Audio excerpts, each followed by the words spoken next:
Lorana, good morning from Tahiti, and it's our last day at the Intercontinental Tahiti, and we'll show you around the resort as part of this video. But today is the day where we're going to meet the Star Breeze of Windstar cruises over in Polynesia Harbor and get our 7-day voyage underway before we spend our last 2 nights over at the St. Regis Bora Bora. So stay tuned, we'll keep you informed about how the journey goes. We've already had a few, let's just say, rough and unpleasant moments with the corporate of Windstar, so I look forward to telling you about that as well. It's room 236 at the Intercontinental Tahiti.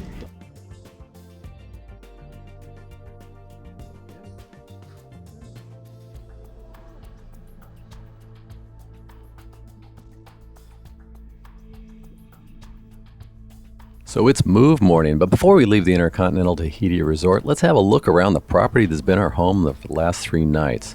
We were booked into the classic ocean view room with Danny and Grandma in the same class of room next door.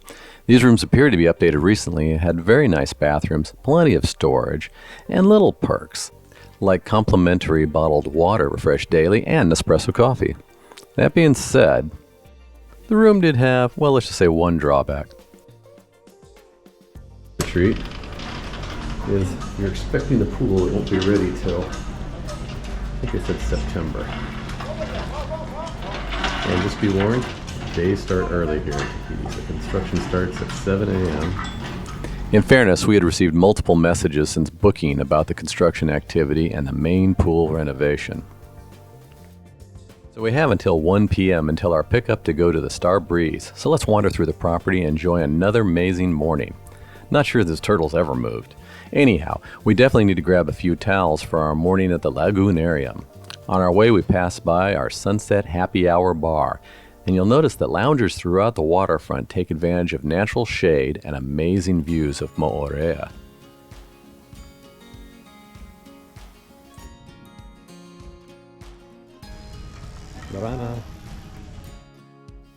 At the sandy bottom of the Lotus Pool, we find the towel hut, and Intercontinental uses towel cards, as many resorts do these days. I guess to keep towel theft to a minimum, maybe, or encourage return of the towels. To be honest, I hate these policies, especially at resorts that are claiming to compete in the luxury space and pricing. The pool area, though, and the lounging areas around the lagoon never seemed overcrowded during our stay, and the Intercontinental service team were always extraordinarily friendly and helpful. Really great people. On our way back to the Motu Iti and Lagoonarium, we came across the turtle rescue staff actively working to rehabilitate this green sea turtle. We don't know if this turtle was impacted by a virus or another trauma, but she was in need of help relearning how to swim. Good luck, little gal. The Motu Iti is also the home of the Lagoonarium and also a few deluxe large overwater bungalows. These bungalows start at nearly 400 square feet indoor space and another 344 square feet of private outdoor terrace and direct access to some of the better snorkeling without having to swim out of that small harbor. Larger suites on the Motu are over 1,000 square feet.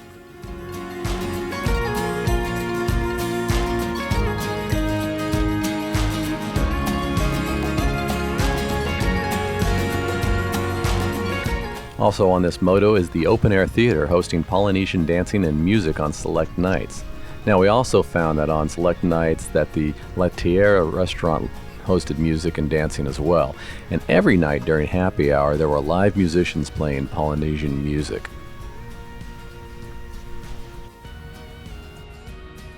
The Lagoonarium is connected to the sea by 3 pipes to the waters of the reef about 200 yards from the bungalows. Watching the tropical fish surf the surge was mesmerizing and a bit funny too.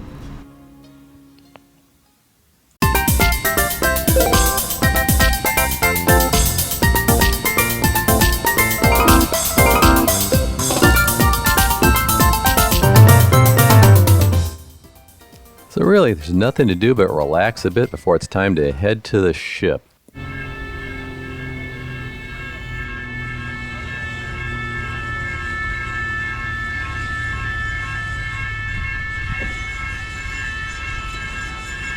Okay then, so nothing to do but take a final swim through the Lagoonarium. While the water was a bit murky, it's always a treat to swim amongst the fish and coral in just about any setting.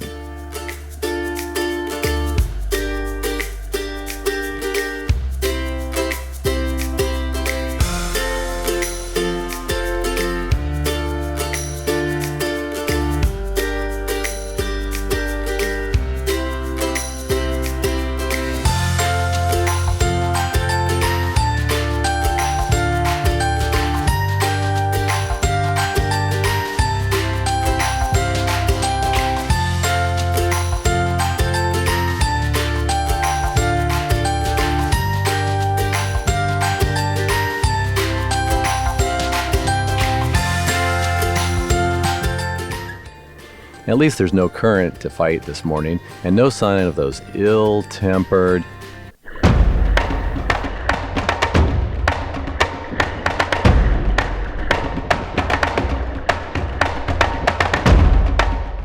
So I'm getting a feeling that we overstayed our welcome. All right, it's about time. Let's head to the ship. We arrived at the Polynesia cruise port about 1:25 for a 2 p.m. boarding. We were met at our van by Windstar agents who quickly took our larger bags and directed us to the pre-boarding tent, where we continued to check in and filled out the obligatory health declarations. We also received a boarding group number based on when we arrived, and groups were broken into about 10 cabins at a time to get on board. Light refreshments and entertainment by our Polynesian ambassador, about to be our newly adopted son, were also provided as well. After check-in, you can also make dining reservations before heading up the gangway. Welcome on board. Thank you. Welcome to my YouTube channel. Yes. Please like and subscribe. Please like, subscribe. So the Star Breeze, along with her sister ships, the Pride and the Legend, were formerly part of the Seabourn fleet, and the first cruise Donna Dubia and I went on together was on board the Legend. So let's compare the suites over the years. They remain largely the same, with improvements to the sinks and updated showers in some suites, but the 277 square foot rooms are generous by cruise ship standards, with large walk-in closets, mini-bar areas, and either a large bay window like Danny Dubia and Grandma had, or French balconies that Donna and I had on this trip and in 2013. These ships were significantly modified by Windstar with the addition of some 50 suites, and a primary difference between new suites and the originals being the lounge areas flip-flopped with the bed. Personally, we like the lounge area close to the window or balcony, but they are all very nice. Our beautiful view of Moorea, where we are stationed for the day. And look at how pretty of a day it is. Luggage delivery was very fast and efficient and occurred while we grabbed some lunch.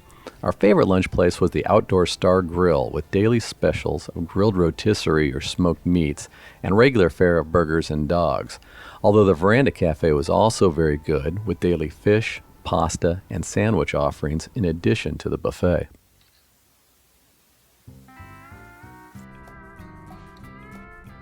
After lunch, we continued our exploration of the Star Breeze. Overall, I was extremely pleased and impressed with how Windstar had expanded this ship. They've included wonderful lounging spaces around the Star Grill and bar and kept her luxurious yet comfortable feel. The feel of the ship with the crew is familial, always respectful, and also informal. And within a few short hours of the time we actually got on board, multiple crew members were already addressing us by our first names. Now, there were two things that we needed to take care of on this boarding day. Number one was the safety muster drill, which occurred in person at muster stations on the pool deck. Good afternoon, and firstly, welcome on board the Star Breeze for all of our guests that have embarked to the ship today. The second thing we absolutely needed to do was get fitted for fins.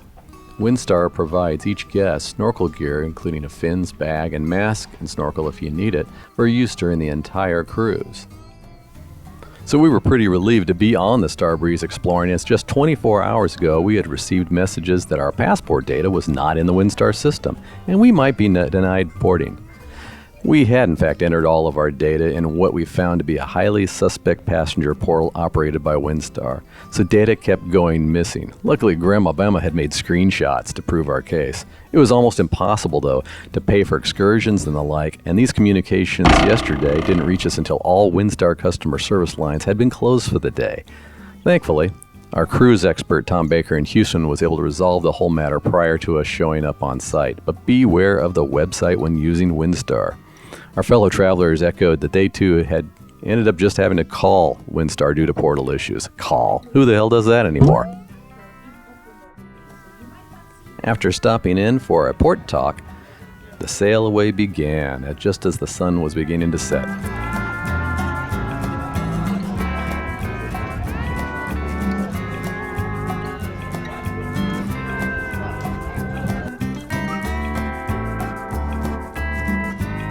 This sail away was marked by the ceremonial raising of the Windstar pennant into the Polynesian sky.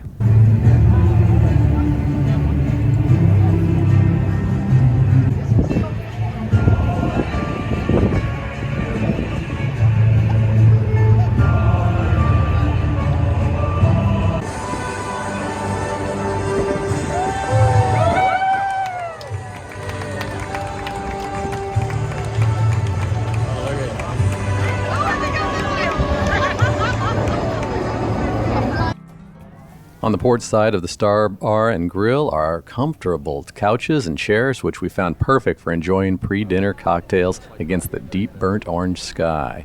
This was also the place to listen to Takei and Stryker playing guitars and Tahitian ukuleles, while Jack at the bar made his expert cocktails. It's also a great place to compare travel notes with fellow guests. What, me talk?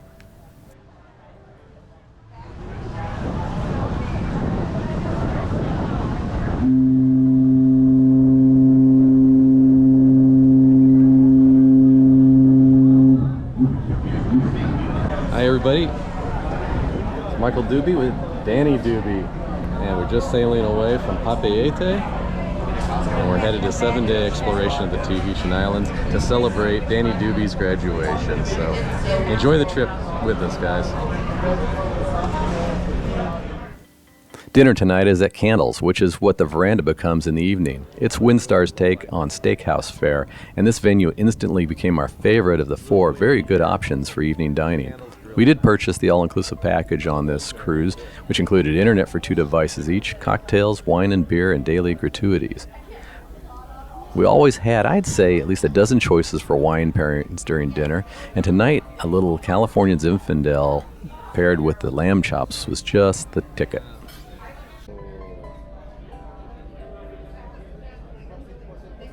All we needed now was a little dessert to complete settling in on the Star Breeze. So dessert is here, so we'll say good night. See you tomorrow.